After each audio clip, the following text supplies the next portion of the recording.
So the process of making silver. Silver is purified by intense fire.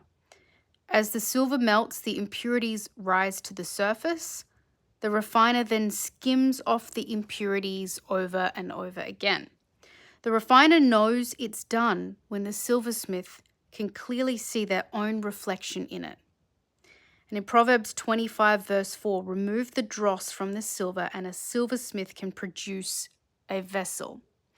So the Lord sits with us during those times of refinement very, very carefully. He takes time skimming off the impurities in the surface. His time makes sense to him. The temperature of the fire makes sense to him. And it's all for our benefit. He knows and understands when we're ready to catch his revelations, when we're ready to let go of something, and when we're really ready to let him do the work in us. And just the other day, having that song pop into my head where it was like, I want you to burn for me. I was just like, it just put me in a state of like, take me, Lord, take me. Wherever, whatever, whenever, I am all yours.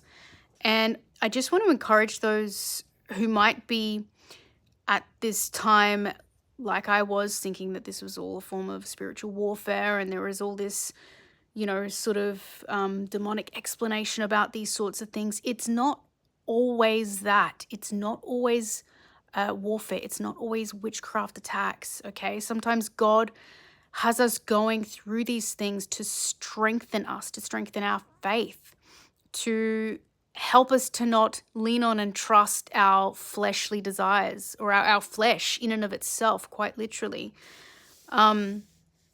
Especially when he is pulling us through a season of where he wants to get us to where we've got absolutely no other way but to completely and fully trust in him.